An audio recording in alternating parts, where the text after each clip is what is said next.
In this paper, I address the ways that my study of Navajo contemporary written poetry that can be performed orally has become a lens by which I understand something of the dynamics of contemporary Navajo discourse, but also something of the ways that Navajos selectively present Navajo poetics.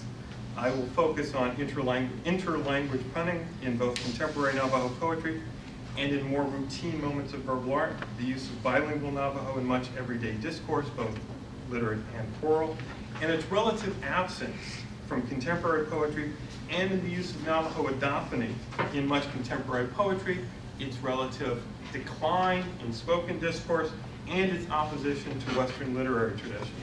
And I will conclude by discussing my own ongoing dialogue with Navajo poets and the ways that it continues to inform my work and my thinking. My method will be simple. I will describe an aspect of contemporary Navajo verbal art, and then discuss how that aspect is played out in contemporary written Navajo poetry. And I take as my guide the quote that I give you from Bakhtin, that we never encounter language, we always encounter a language that is selective. And this paper then focuses on the ways that a language, a poetic language in this case, is actively selected, and that corollary as well, what is not selected by contemporary Navajo poets. Older Navajos, when they talk about adophony, they talk about the way that it's like the movie sound effects, or as one Navajo told me, it's an attempt to give an imagination to the listener, and the idea of giving an imagination to someone through verbal art is a very important kind of notion that Navajos have, this idea that you don't force an interpretation, but you give an imagination to someone. And so it's also much encouraged in creative writing for young people educationally, but not all Navajo educators that I've spoken with are encouraging adophony to be used, because they don't feel that it's appropriate in written poetry, because for instance, one Navajo consultant, an educator, said that such sound symbolic and idiophonic forms should not be encouraged in Navajo writing, poetry, or otherwise. This consultant evaluated idiophones negatively because they were not like English literature. And here this Navajo educator echoed the views of Western educational practices that often consider adophony, onomatopoeia, sound symbolism as extra-linguistic, pre-linguistic, or merely childish. But Navajo adophony is valorized in contemporary written Navajo poetry. It is something that is encouraged by Navajo educators, and is something that Navajo, at least older Navajos, consider delightful and aesthetically pleasing. It stands in contrast then to kind of Western literary practices that tend to devalue such uses as being outside of such scope. So that's one example, that's my adophony example. Since at least the work of Edward Sapir, Navajo puns have been an occasional topic of linguistic anthropological research. Many phrases in Navajo can have kind of multiple meanings, and they're often a great resource for humor.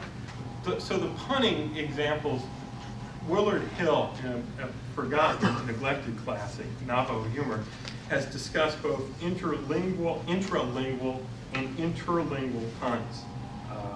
Hill, reporting an example from Leland Wyman in the 1930s, describes how a Navajo man had transformed Studebaker into the Navajo phrase "hastoy bebia," which is old man's stomach. And this is based on the idea, the phonological iconicity between Studebaker and hastoy bebia, that they sound alike. This still continues. Bash's grocery stores are called bejaj, to scrape away. Kontsaki is cornflakes, or give me your socks. And of course, in one of the poems by Esther Berlin, who's a Navajo poet, who I'll say a bit more about if I have time, has a poem titled On Teli Belij. And this is a well-known pun, and it's the title of my paper. Teli is the word for donkey in Navajo. Alijgo is to urinate.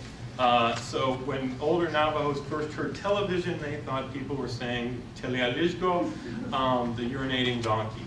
And so, and in fact, her poem is essentially saying that the old people were right.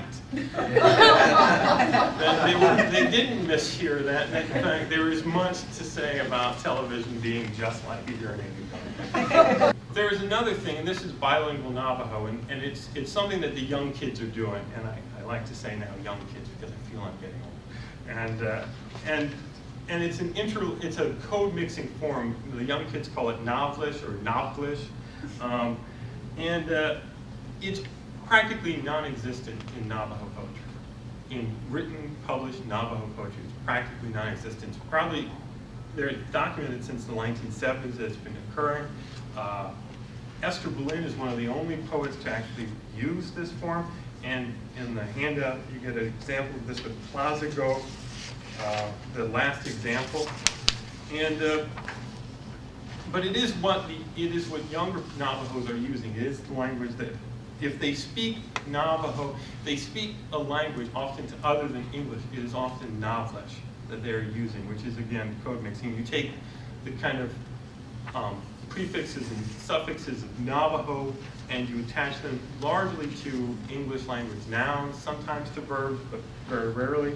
And this is a way of talking, and so you get examples like Jesus go with Jesus, Learning Center D at the Learning Center, Shahart, which is a very famous example of out on the Navajo Nation. Navajo humorist Vincent Craig often uses "Oh Shahart," which is my love, Shahart, my heart, and it's used metaphorically as my love. And there are billboards with bilingual Navajo on it all over the place. It's on flyers, it's on notes. People use it, they write in it, they talk in it. As someone who doesn't know Navajo very well, it was some of the first Navajo, quote unquote, that I was able to understand on the reservation because it had English in it. And it's all over the place. It is just not in the poetry very often. And Boleyn's kind of an interesting person because she's not from the reservation. She's Navajo, but she grew up in Los Angeles. She went to UC Berkeley. Her poetry is often described by other Navajos as very political, as very engaged in that sense. And she credits this to a Berkeley sensibility, and it in many ways, it challenges an idea that a lot of Navajos have of do ajanika, which is don't talk about it, which is that you don't want to talk about things that are embarrassing to other people. And her poetry is, in a sense, challenges that. So the fact that she uses bilingual Navajo, I think, says something about her own kind of personal sensibility and what she's trying to do, which is to challenge the fact that much of the poetry that's written in Navajo is purist. It's about creating an ideal Navajo, a Navajo that is in many ways removed from what young people are actually doing with the language. And she teaches high school. She works with a lot of kids in Durango, Colorado. And so she's been about trying to engage young Navajos in the poetry and in creative writing, because she says that she believes that Navajo poetry should be relevant to Navajo society. And one of the ways that she does that is through using these kinds of forms. And so my own position in this as a linguist and as an anthropologist who documents language is not neutral in this. It's complicated, and I've begun to try to wrestle with the ways that Navajo poetry is presenting the Navajo language versus what young people are actually doing. And this is kind of the great benefit of the discourse-centered approach to language and culture, the ethnography of speaking and ethnopoetics, in that because these are the kinds of things, when I took verbal art with Tony Woodbury and Joel Scherzer, these are the kinds of things that I became attended to. And you see these things being used in the discourse on the Navajo Nation, and then you look in the poetry and you see that the poetry, like Bakhtin says, it is a language that is being presented. It is not the Navajo language, as much as people would like.